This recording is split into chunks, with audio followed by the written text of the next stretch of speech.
Shalom pemirsa yang diberkati oleh Tuhan. Kembali lagi dengan kami, Jemaat Rumah Sakit Advent Bandung.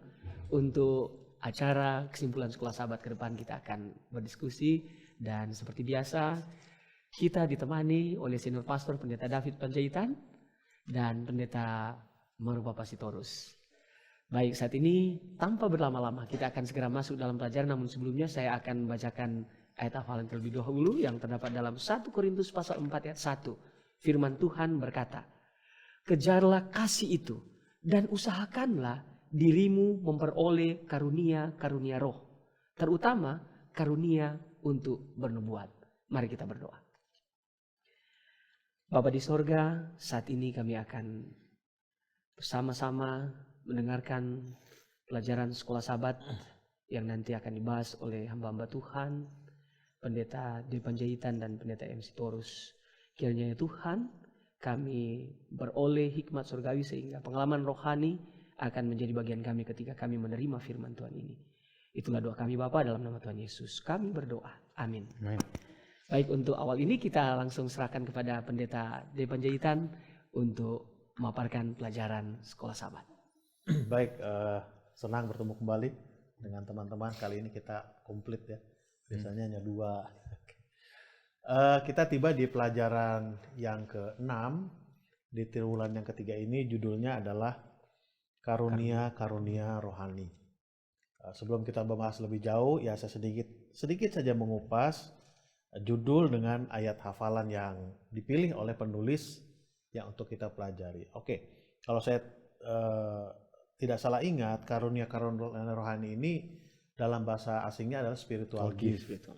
Spiritual gift. Nah, gift itu atau karunia itu adalah sesuatu yang kita dapatkan bukan oleh karena kita layak. Ya. Kalau kita mendapatkan sesuatu oleh karena kita layak, itu namanya reward, hadiah. Nah, gift itu adalah sesuatu yang kita dapat bukan karena kita layak, tapi karena si pemberi membuat kita layak menerimanya. Itu yang pertama. Lalu yang kedua, karunia itu diberikan oleh si pemberi kepada kita itu boleh pribadi, boleh jemaat, sesuai dengan kebutuhan saat itu. Ya, sesuai dengan kebutuhan saat itu. Itulah yang membedakan karunia rohani dengan talenta. Talent dengan spiritual gift itu berbeda. Talent itu bawaan lahir. Contohnya seperti Pendeta Arnold Worang, pintar bernyanyi, bermusik. Kalau itu menjadi talenta, itu bisa diturunkan kepada anaknya, atau apa yang Pendeta Worang dapat itu diturunkan oleh orang tua. Itu namanya talenta. Nah, talenta dengan karunia rohani itu bedanya, itu berbeda. Perbedaan berikutnya adalah talenta itu biasanya digunakan untuk kepentingan pribadi orang itu. Contohnya para penyanyi-penyanyi, kan kita mungkin pernah sama-sama tahu, saya sebut nama saja ya, Axl Rose itu penyanyi Guns N' Roses itu kalau tidak salah dulu penyanyi choir gereja. Mariah Carey, Whitney Houston, itu para penyanyi gereja semua. Tetapi mereka memilih untuk menggunakan talenta mereka untuk nafkah mereka. It's okay, tidak masalah. Nah, karunia rohani tidak. Itu hanya digunakan untuk membangun jemaat dan sesuai kebutuhan saat itu. Nah, lalu yang ketiga, talenta bisa dikomitmenkan menjadi spiritual gift. Banyak. Salah satunya mungkin teman-teman pernah dengar, sebut nama saja ya, Yohan Tanamal. Itu kan penyanyi pop dulu di Indonesia, cukup terkenal tahun 70-an kalau saya tidak salah ingat. Tapi dia mengkomitmenkan talentanya itu untuk kebutuhan rohani. Itu bisa saja. Jadi itu karunia rohani, spiritual gift dengan talent di situ bedanya. Nah, lalu di dalam ayat inti di sini terutama karunia untuk bernubuat. Saya melihat konteks kebutuhan saat itu adalah karunia bernubuat. Kenapa? Karena saya berprinsip bahwa arti daripada karunia itu sesuatu yang Tuhan berikan kepada kita yang dibutuhkan Jemaat waktu jemaat saat itu. Saat itu boleh 3 tahun yang lalu, boleh 2 tahun yang lalu, boleh juga sekarang. Namanya juga saat itu. Makanya ada istilah present truth kan kira-kira begitu.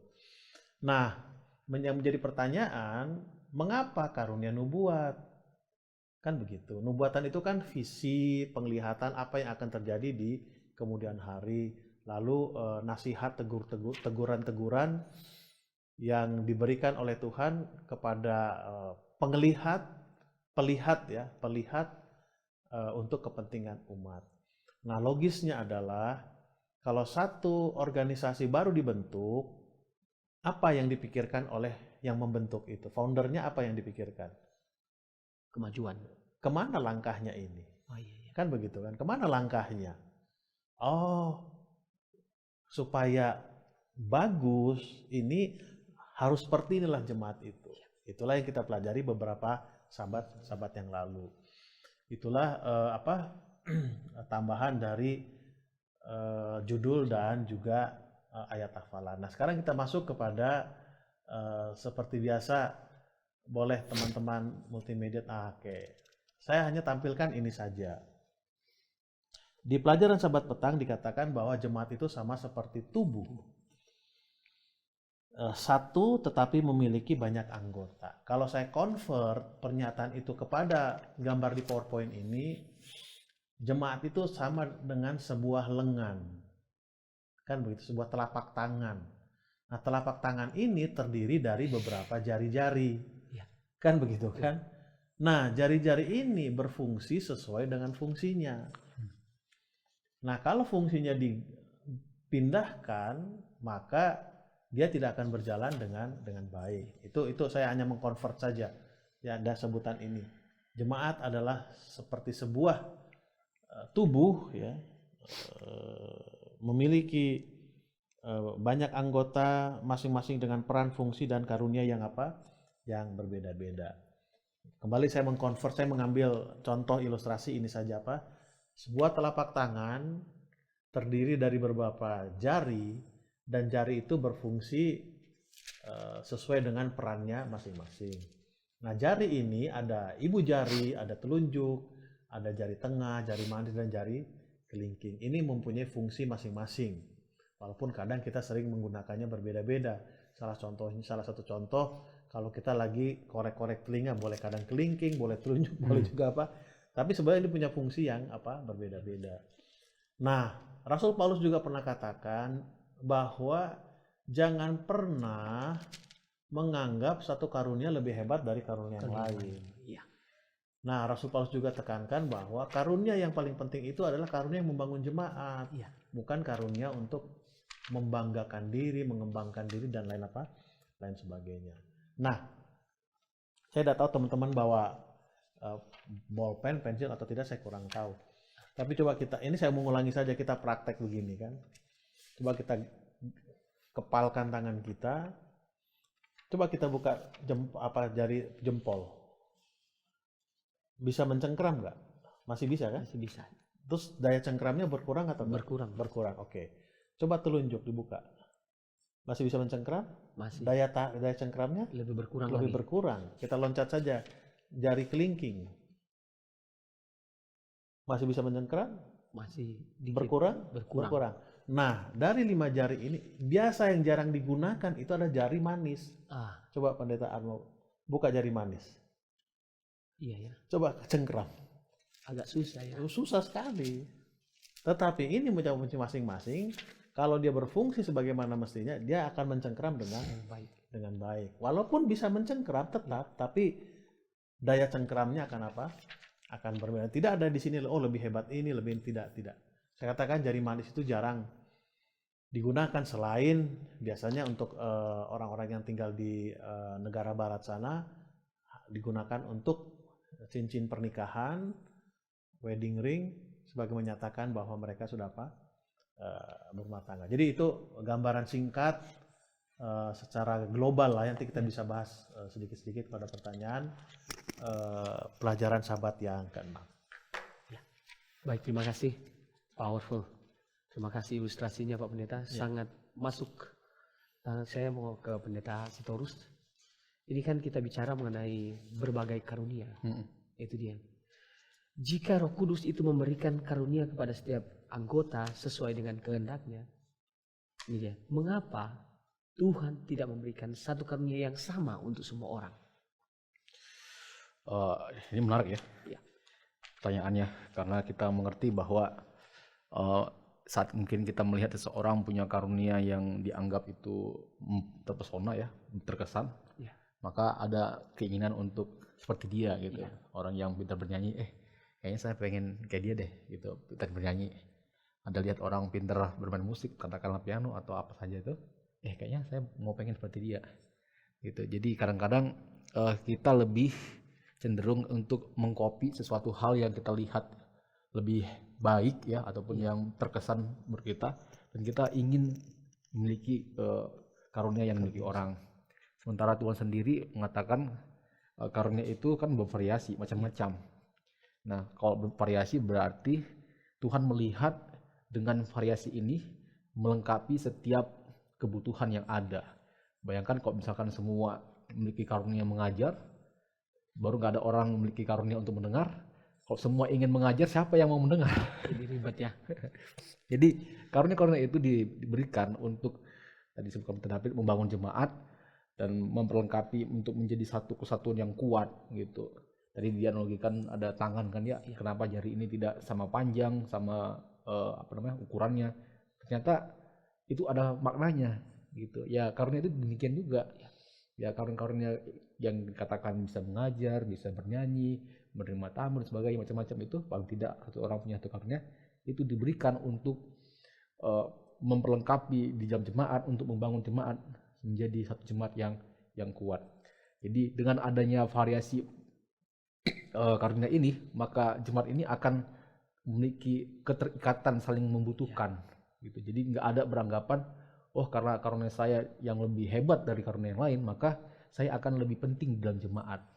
Nah, jadi apa yang ditawarkan oleh Rasul Paulus di dalam jemaat ini untuk memberikan solusi terhadap rentannya perpecahan dalam jemaat. Dengan adanya variasi ini, maka akan menyadari bahwa saya akan membutuhkan karunia dari saudara saya ini karena dia mampu untuk katakanlah menerima tamu dan sebagainya. Dengan cara itu, maka jemaat ini akan menjadi kuat. Jadi akan dihindarkan dari sifat-sifat yang mementingkan diri sendiri begitu. Jadi ya kita tidak harus memiliki karunia yang sama begitu, tapi pertanyaan yang paling penting adalah bagaimana karunia apapun yang saya miliki dapat saya gunakan untuk membangun jemaat, sekalipun karunia itu dianggap biasa saja ya. Sebagai contoh ya, saya pernah di satu jemaat, ada anggota jemaat ini punya karunia, dia senang untuk menerima tamu ya, baik itu di gereja ataupun di rumah. Jadi setiap sabat dia senang untuk salam-salam itu ya, tamu salam-salam itu anggota jemaat ya. Kadang-kadang ini juga nggak dimiliki oleh pendeta ya, karena mungkin kalau bersalam-salam itu kan mungkin bosan kali ya, nunggu panjang orang nanti dan lain sebagainya, tapi dia senang sekali ya. Jadi karena dia memiliki karunia demikian, maka dia selalu ditempatkan menjadi penerima tamu. Dan bagaimana yang terjadi dalam jemaat ketika ibu atau bapak itu yang ditempatkan di jemaat, orang-orang yang baru pertama kali datang di gereja itu, sabat berikutnya dia datang kembali. Karena apa? Karena senang gitu. Padahal kalau kita lihat apa sih sebenarnya karunia untuk beramah tamah gitu ya, apa menyapa gitu ya, padahal itu sangat bermanfaat. Jadi sekecil apapun saja karunia kita ya, itu sangat berguna bagi jemaat. Berarti yang terpenting adalah bagaimana kita mengetahui karunia apa yang kita miliki ya. Dan menggunakannya untuk menjadi berkat bagi jemaat. Makanya kan ada biasa pendeta buat itu, gembala ada tes karunia ya, semacam ada kuesioner atau apa gitu. Jadi dijawab itu, nanti kita akan simpulkan dari poin-poin yang lebih tinggi, maka itu akan mengarah ke karunia yang kita miliki gitu. Ya. Terima kasih Pendeta Sitorus. Bagaimana Pak Pendeta David kira-kira? Ya, saya sependapat dengan kenapa itu harus berbeda-beda. Disitulah letak saling menghargai satu dengan yang lain. Lalu sama seperti kita membangun rumah, membangun dinding kan tidak semua sama rata bentuknya, ukuran batu bata yang digunakan. Disitulah yang dibilang saling melengkapi satu dengan yang lain. Iya, baik. Terima kasih pendeta. Saya ingin bahas satu lagi karena ini penting. Karena di pelajaran sekolah bilang ini jalan yang lebih utama lagi. Dan itu ada satu kata yang sudah sering kita dengar. Jalan yang lebih utama lagi adalah kasih. Itu dia. Apakah kasih ini karunia atau memang spiritual gift yang memang bagi semua orang pasti harus memiliki ini. Karena ini jalan yang utama. Gimana pendeta Maro dulu? Kalau kita lihat dari alur pembahasan yang disampaikan Rasul Paulus sebelum tiba di ayat hafalan kita ini kan pasal Korintus 14 dia pasal 13 itu kan dia uraikan tentang kasih ya. Kenapa dia urai dulu kasih? Jadi Rasul Paulus ingin menekankan bagaimanapun kita adalah sebagai pengikut Yesus Kristus yang menekankan dasar pengajaran yaitu kasih. Karena Yesus adalah kasih, ya dia adalah kasih, maka kita harus mengikut sifatnya itu kasih dan kita menunjukkan kasih. Jadi setelah itu ditekankan menjadi dasar untuk hidup dari pola jemaat Korintus, maka dia terangkan karunia rohani. Jadi kalau disandingkan kasih dengan karunia rohani ini, mana yang lebih penting? Ya karunia rohani, karunia roh, ya, atau kasih? Atau kasih itu bagian dari karunia rohani? Gimana? Jadi saya melihat kedua-duanya ini sama, tapi kalau salah satu dihilangkan menjadi tidak berfungsi salah satunya. Nah kalau kita tinggikan yaitu karunia tanpa mengadakan kasih, maka karunia ini akan ya pincang dia. Tapi kalau kita tinggikan kasih tidak ada karunia, pincang juga. Jadi Rasul Paulus singgung, walaupun kita bisa berbahasa malaikat, kalau kita tidak punya kasih, jadi karunia itu tidak akan membawa dampak apapun. Jadi kasih karunia ini harus berjalan bersama-sama, tidak boleh terlalu cepat karunianya atau tidak boleh cepat kasihnya, harus sama-sama begitu. Baik, terima kasih Pak Pendeta Sitorus. Gimana Pak Pendeta Panjaitan mengenai ini kesatuan melalui keberagaman kan kita bahas tadi, ini karunia. Apa kasih ini memang pemberian untuk semuanya? Itu dia. Baik, terima kasih. Teman-teman, saya sengaja saya punya smart mode. Coba buka smartphone-nya. Lagi off, lagi off kan. Mati maksudnya ya? Iya. Saya tidak tahu di smartphone-nya Pendeta Arnold ada berapa banyak aplikasi, saya kurang tahu. Pertanyaannya, mana lebih penting maksud dari aplikasi-aplikasi yang ada itu, menurut Pendeta Arnold, yang mana yang paling penting? Yang dipakai untuk komunikasi. Yang dipakai untuk komunikasi. Oke. Bisakah smartphone itu berfungsi aplikasi untuk komunikasinya tanpa power? Oh iya. Nggak bisa. Nggak bisa. Pertanyaannya, apakah power itu bagian dari aplikasi di smartphone itu? Bukan juga. Bukan, tetapi power itu satu hal yang penting yang ada di smartphone itu. Paling penting gitu. Jadinya kalau nggak nyala nggak bisa. Apapun aplikasinya yang ada di sini, kalau nggak ada power, nggak bisa gitu loh. Bisa dapat ya? Dapat. Lalu yang kedua, yang perlu kita ingat bahwa kasih itu juga adalah pemberian. Kenapa? Memang sejak manusia diciptakan awalnya include built in dengan kasihnya itu gitu. Tapi setelah jatuh ke dalam dosa itu kan rusak. Itu kan rusak kan. Kasih itu kan hilang. Peta Allah itu kan hilang. Makanya prinsip pendidikan itu adalah mengembalikan peta Allah. Salah satu peta Allah itu adalah kasih. Nah, kasih itu kan sesuatu yang diberikan. Tapi itu bukan bagian dari karunia-karunia rohani itu. Kasih itulah yang menghidupkan karunia rohani itu. Sehingga waktu digunakan itu berfungsi dengan baik. Sama seperti ilustrasi ini tadi kan. Kan banyak aplikasi-aplikasi smartphone kan. Mungkin untuk Pendeta Arnold yang paling penting adalah alat komunikasi. Mungkin bagi saya mobile bankingnya, Iya. bagi yang lain edit videonya, Videonya. media sosialnya, semua menganggap apa yang kita butuhkan itu sesuatu yang penting. Tapi itu tidak akan berfungsi kalau tidak ada apa? Powernya. Nggak nyala dia. Nggak Nggak nyala, jalan. bisa. Mau berapa banyak pun itu, berapapun harga beli aplikasi nggak berfungsi. Nah, itu tadi saya punya ilustrasi yang saya bisa pikirkan dalam waktu yang singkat. Dan kasih itu adalah powernya. Ya. Oke, terima kasih. Luar biasa. Oke, tibalah saatnya kita akan masuk ke closing statement dalam pelajaran ini. Kita mulai dari Pendeta Marum Pasitorus mengenai pelajaran karunia ini. Karunia-karunia rohani, kira-kira apa yang bisa disampaikan? Closing statement. Ya, saya menekankan bukan berapa banyak karunia yang kita miliki, tapi berapa banyak karunia yang kita dapatkan dari Tuhan itu kita gunakan menjadi berkat bagi orang lain, ya, supaya dengan karunia-karunia itu maka jemaat akan mengalami pertumbuhan secara rohani, baik itu juga mungkin secara jumlah dan sebagainya. Jadi pekerjaan Tuhan akan dimuliakan. Jadi mari kita gunakan karunia kita menjadi berkat bagi orang lain. Baik, puji Tuhan. Terima kasih, Pak Pendeta Senior. Ya, saya akan bacakan di hari Jumat ya dari buku Adventist Review and Sabbath Herald 12 April 1906. Jangan ada orang yang merendahkan karunia-karunia yang dianggap lebih kecil. Tadi masalah tangan jari itu ya. Biarlah semua bekerja. Jangan ada yang melipat tangan dalam ketidakpercayaan karena ia berpikir bahwa ia tidak dapat melakukan pekerjaan besar. Berhentilah memandang diri sendiri. Pandanglah kepada pemimpinmu. Dalam kerendahan hati, ketulusan, dan kasih, lakukan apa yang dapat kamu lakukan. Puji Tuhan. Luar biasa. Baik, tibalah saatnya kita akan berpisah, namun kiranya pelajaran firman Tuhan melalui pelajaran sekolah sahabat yang sudah dibahas oleh hamba Tuhan saat ini boleh menjadi berkat dan pengalaman rohani bagi kita. Sampai jumpa minggu depan. Jika saudara terberkati, jangan lupa share, jangan lupa tekan loncengnya biar lebih banyak lagi yang bisa kita miliki di pembahasan sekolah sahabat ini. Sampai jumpa minggu depan.